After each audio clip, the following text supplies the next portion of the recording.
Danas je s nama Aleksandar Zorić, poznati kao Saša. Hvala ti puno na vremenu, znam da si upravo s puta. Ništa, hvala vama na pozivu, evo uvijek kad se može, odazovem se, tako da. Hvala. Pa za one koji ne znaju, ti si šef sudačke komisije, predsjednik Hrvatske MMA unije, jedan od najpoznatijih regionalnih sudaca. Pa kako izgledaju tvoje obaveze s obzirom da si istovremeno i jedno i drugo i treće? Pa dobro, gledaj, za sad su to obaveze, najviše obaveza je što se tiče suđenja, zbog tih evenata, jer skoro svaki vikend imamo event, pa se putuje. Što se tiče MMA unije, znači evo sad MMA uniju, to se slažemo je da to bude kako bude. Hvala Bogu imamo i dosta dobru backup podršku od strane FNC-a i produkcije i najviše njega moram spomenuti, Saša Drobac, koji stvarno radi sve što treba i on tu najviše potegne kad trebamo, tako da evo to je za sad tako. Da li će biti to jače i više, nadam se da hoće, ali kad bude onda ćemo valjda imati više ljudi koji će se priključiti. Pa krenimo onda sa suđenjem. Kako znaš kad treba spriječiti borbu, to je naći taj balans gdje borac možda može izgurati, vratiti se u borbu ili gdje više nema smisla i samo se čini dodatna šteta?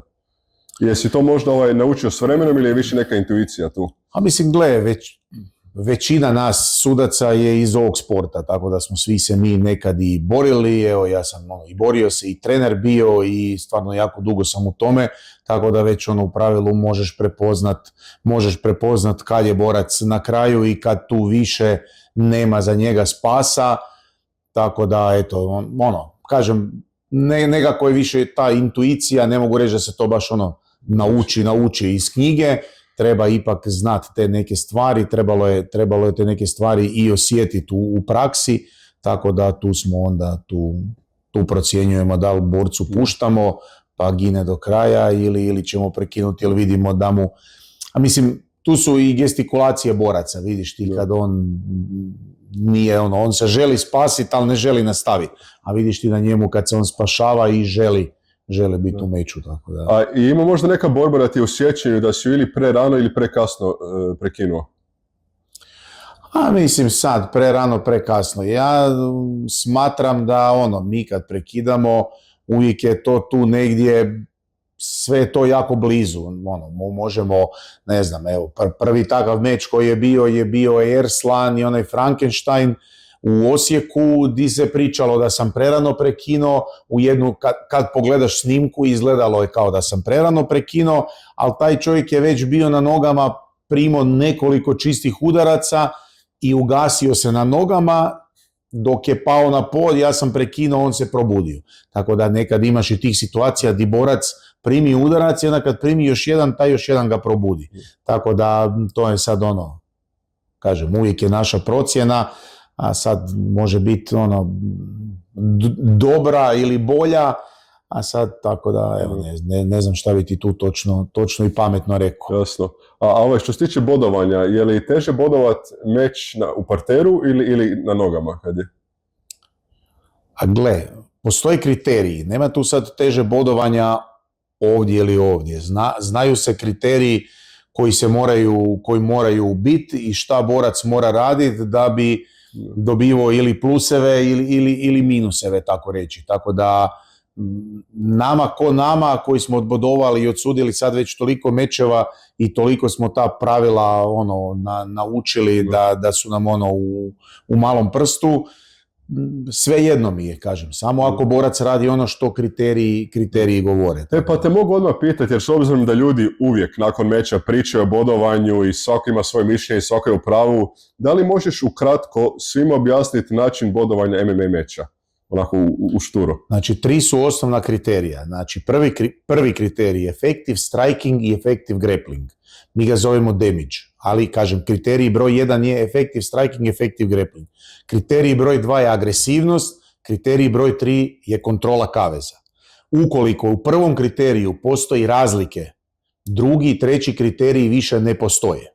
Znači, isključivo ako je prvi kriterij nema ništa iz tog kriterija ili je baš izjednačen, onda se uzima u obzir drugi i treći kriterij. Tako da ono što mi smatramo i što uvijek govorimo, da ne dajemo nikad 10-10 meč, jer smatram da u nekakvih 5 minuta svako može napraviti neku razliku u kojoj se može vidjeti sitnica.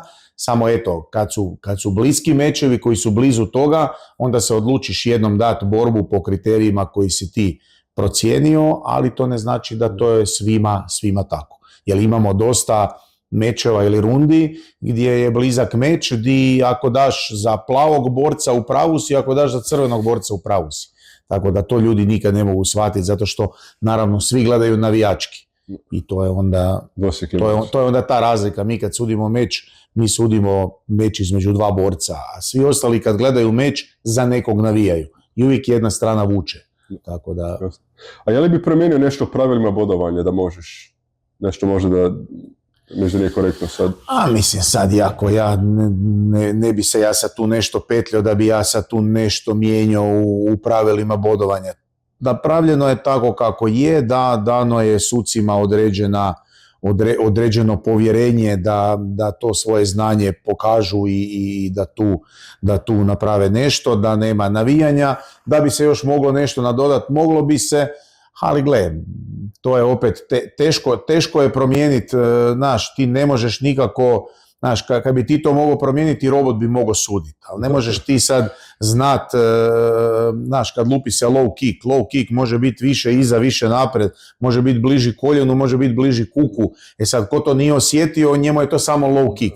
Onaj koji je osjetio zna koji low kick, kako boli i zna kako koji radi štetu, tako da, teško je tu napraviti nešto striktno. Mislim da je ovo za sad ok i mislim da je to nešto gdje ljudi jednostavno moraju dati povjerenje, što ja kažem uvijek, sucima koji tamo jesu, koji se najviše oko toga, kako daš povjerenje doktoru, a znaju svi da imaš i boljeg i lošeg doktora, ali daš doktoru povjerenje jer su svi oni više u tome od bilo kog drugog. Ne ideš sad, kod nekog ko je malo to proučavao, pa ideš se liječiti, nego ideš kod koga misliš da je. Tako smo mi suci, nego ko je najviše upetljan u pravila i nama se da povjerenje sad. Da.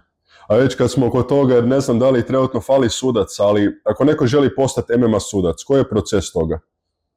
Sudaca fali i ako neko želi postati sudac, to je dugotrajan proces. To nije sad uzet, 13-18 stranica pravila pročitat i sad ti postaješ sudac. To je, ima tu, treba biti puno iskustva, treba biti u tom sportu, treba po mogućnosti, uvijek je dobrodošlo da je iz sporta, da nešto zna o tome.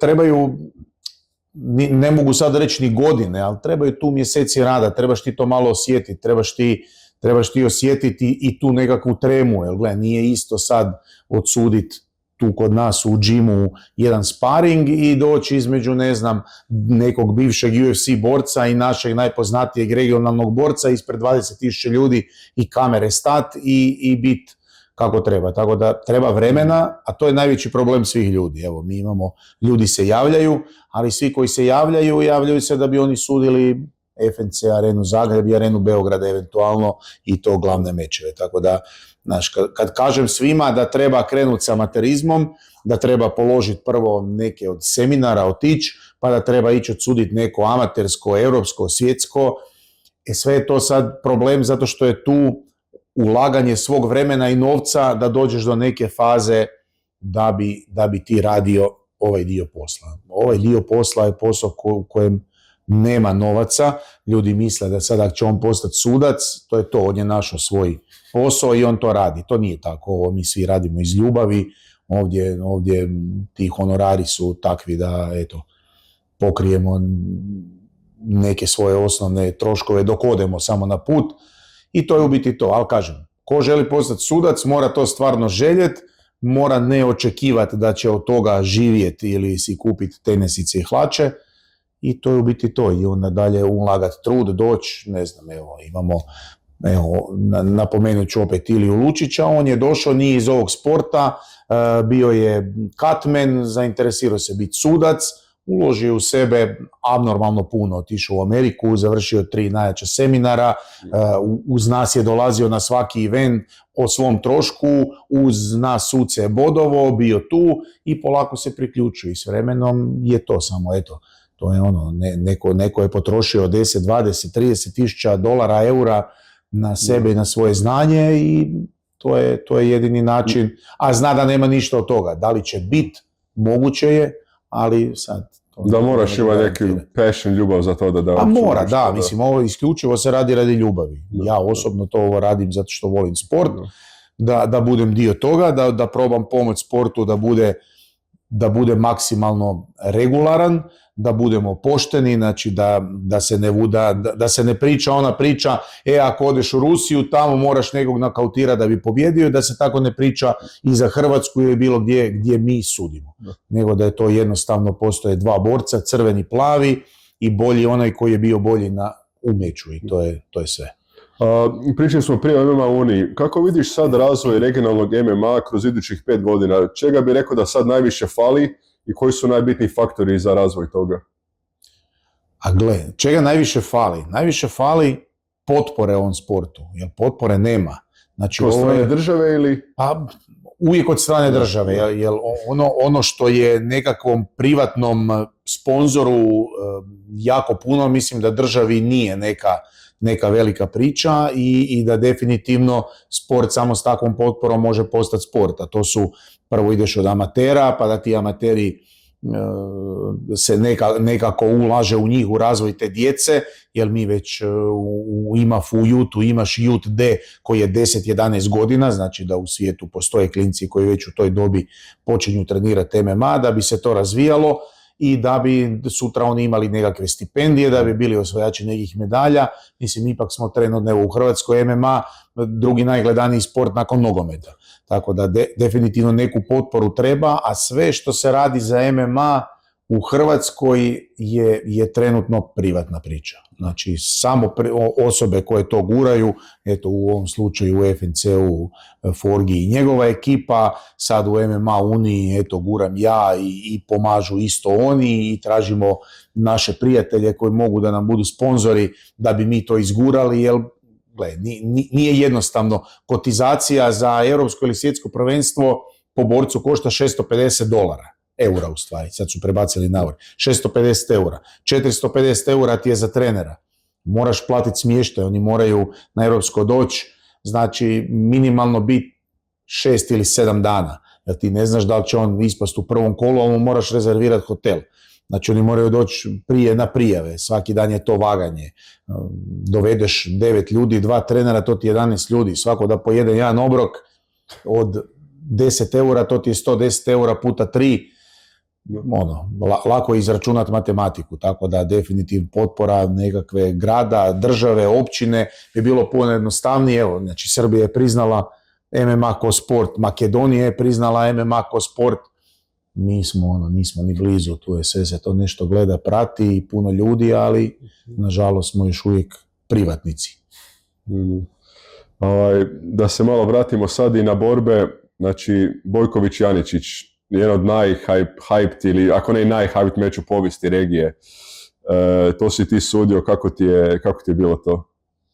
Ok, gledaj, meč ko meč, ja kad sam unutra, kad sudim, fokusiran sam na ono koje je moj zadatak, ja ne gledam meč, ja svaki taj meč koji sudim unutra, nakon eventa ja ga pogledam, tako da vidim kakav je bio ko meč.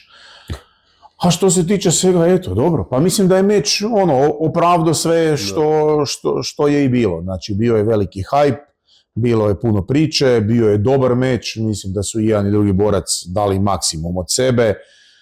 Jedan je morao pobijediti, naravno, to je tako, uvijek je šansa 50-50, neko će izgubiti, neko će pobijediti.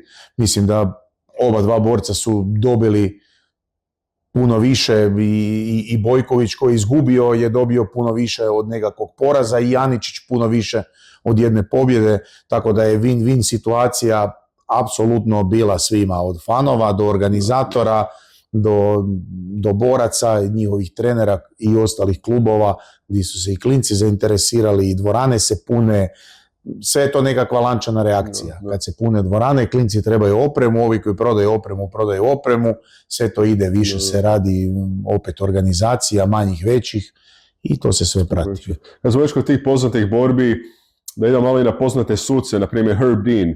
Kako gledaš na njih? Jesi možda nešto naučio takvih sudaca ili biti nema tu neke paralele? Pa mislim, ima paralele, definitivno, nisu oni uzalud tu di jesu i najbolji su. Oni su dugo u tome, oni su ti koji sa komisijama određuju i pišu pravila, njima je to posao u životu, nisu oni baš sad da rade u nekakvoj firmi 8 sati pa sude usput, ne svi suci, ali pričamo o tim nekakvim top sucima. Tako da definitivno se njih treba pratiti i gledati, oni nam trebaju biti nekakve smjernice i nekakvi mentori, i da su i oni ljudi i da oni pogriješe i kažemo opet i te nekakve greške koje se dešavaju, nekad su to greške što mi mislimo i mi vidimo izvana, jedno je vidjeti unutra, jedno je vidjeti na kameri, jedno je odlučivati u pola sekunde, to sam 100 puta rekao, a jednom je premotat meč 10 puta pa donijeti odluku. Ja kažem da je to tako kako je, onda bi mi trebali jednostavno mečeve puštati da idu, kako idu i onda na kraju gledamo snimke i bodujemo. I onda kažemo sad ste se borili, a pobjednika ćete znati za 2 dana kad svi suci pogledaju mečeve i bodujemo. Tako da nije to tako. Nije to tako jednostavno. Suci stoje pored kaveza, jesmo mi najbliži, ali taj kavez je u rasponu, 10, 11, 12 metara, sjediš u jednom kutu, ako ti se borci na žici bore u drugom kutu i okrenuti su ti leđima, neke udarce ne vidiš, vidi drugi sudac i onda kad je ta bliska runda o kojoj uvijek pričamo je nekad neki udarac nisi vidio. Jedan sudac je vidio, drugi nije, ali zato imamo 3 suca, zato postoje te i podijeljene odluke i zato nas ima toliko da ne odlučuje jedan čovjek nego eto trojice. Ja se čak slažem i sa One Championship, kako oni imaju 5 sudaca. Meni je to super i ja bez problema bi se složio sa tim i to uveo. A osim sporta, kako inače još voliš provoditi slobodno vrijeme? Šta te ispunjava ili puni baterije ili si već dosta zauzet sa drugim poslovima i privatnim nekim? Pa nije dobro, imam svoj privatni posao, to je, radim tako kako radim. Što se tiče svega toga, pa eto, pokušavam što više udovoljiti sebi nekakvim svojim tim potrebama, znači to je da si sa nekakvom ekipom, da odradimo neki trening. Super mi je što putujemo, eto, skoro svaki vikend, pa smo na tim eventima. Dio smo tih evenata i ovako bi putovao i gledao. Ovako smo dio, dobri smo svi suci kao ekipa, tako da guš mi je sa njima svima otići negdje. Pa to da te pitam odmah, kako se opuštate poslije nekog eventa na kojem sudite? Imate neko grupno druženje sa sucima? Napijemo se, vrlo jednostavno. To je obavezno. Mi napravimo nekakvu, budu najčešće katmeni, ali super. Mislim, najčešće nakon FNC-a, mislim da svima tamo lako, svima dođe, stanemo za šank i dođu katmeni, budemo mi, dođe Ante Jurić, dođe Matej, dođe Forgi, dođe tu se popi par pivi, malo se priča, ali onda je to puno lakša situacija jer smo svi našpanati prije meča, pa poslije toga upustiti se malo. Da, znaju oni i pripremiti neku klopu, skupimo se, pojedemo, pričamo i to je taj gušt onda na kraju priče, ne? Pa isto što se tiče tog, osim suđenja, tu smo sad u tvom džimu, vidi se po tebi da treniraš i odradio si Ironmana. Pa kako izgleda općenito tvoj trenažni proces na nekoj tjednoj bazi? Ironman nije lako. Dobro, Ironman je bio, to sam davno odradio, samo Ironman 2018. To je bio nekakav to je više bilo iz nekakvog inata di smo nešto pričali pa smo rekli evo sad ćete vidjeti mi iz borilačkog sporta možemo odraditi sve što možete, a vi ne možete s nama minutu u kavezu. To je bila neka šala i sa nekakvim trenerom isto našim Dejanom Patrčevićem koji je najbolji naš Ironman i u tom triatlonu. Iz inata. I onda smo tako krenuli, onda smo završili taj Ironman i onda smo čak smo i prošle godine radili neku humanitarnu akciju. Tomo Šinta, taj naš prijatelj Kos koji nas je nagovorio na sve te ludosti i odradio sam neke 2 humanitarne akcije, tako da sad nakon toga više nema nekakvih abnormalnih trčanja, ne da više tijelo, ne da ništa, tu smo, onda radimo za svoj guš sparing, teretanu, odigramo košarku, imamo tu džimu i tu se sad guštamo. Sad smo rekli da živimo samo u zoni komfora, još smo u te godine gdje više ne izlazimo iz zone komfora i nismo više u toj fazi da moramo nekom nešto dokazivati. Svi smo mi iz ovog sporta, napravili smo svoje, ja sam u MMA-u toliko koliko jesam, Marko Šintić sa mnom, on je Kyokushinkai karate, crni pojas, ne znam nija koji ne dan, Tomo Novosel je isto tu s nama od prvog dana, on je u kickboksu i ostali dečki, da sad sve ne nabrajam ko je, Ilija Franko je bio s nama, on je sad malo se povukao od suđenja, Neno Šančić koji isto u Kyokushinkai karate, znači uglavnom svi smo tu koji se znamo dugo iz borilačkog sporta i svih nekih, nekad smo se zajedno borili, neko je organizirao, a mi smo se borili, pa sve se to zaokruživalo priča. A što je sad što učestalije, što se tiče borbi, ali tih celebrity borbi, celebrity fightovi, to nije samo u svijetu učestalo, nego i u regiji. Kako ti gledaš na to? A ne gledam. Ja sam ljubitelj sporta i nisam za cirkuse. Ok, ljudi zarađuju novac na sve moguće načine. Nije da sam neki protivnik, neću protestirati protiv toga, ali ako bude zasjenjivalo onaj pravi sport, onda ću biti protiv toga. Tako da dok je to u nekim granicama, dok nam ne bude pravi sport ubijalo, nek radi ko šta hoće, ljudi prate danas sve i svašta i svakom njegovo, ali kažem, ne bi baš da se radi od sporta cirkus, jer onda to vide i borci koji možda imaju nekakvog potencijala biti nešto, ali onda shvate da ovdje moraju proljevati suze, krvi, znoj da bi dobili mizeriju, a sad tamo neko radi od sebe klauna i on dobije 10 puta više novaca, definitivno nije u redu. Htio bi da ipak sport i borci ovo bude tu, a ovo sve ostalo ovdje. Čim se to bude izjednačavalo ili prelazilo, nisam. Jasno. I za kraj, sudio si u svakakvim organizacijama i gradovima. U kojem gradu ili dvorani misliš da je publika najviše reagirala? Je najemotivnije? Beograd, Štark, kad su bili Fabijan i Stošić. Tu je grmelo, tu niko nije sebe čuo, tako da... Mislim, i u Podgorici je bila publika ok, ajde, tu je bilo malo svega i kao vulgarnosti, ali ok, nije ništa, isto je to grmelo, ali mislim da Štark Arena Beograd je publika najjaču reakciju imala. Po meni. Ništa, Saša, hvala ti puno na vremenu. Ništa, hvala vama.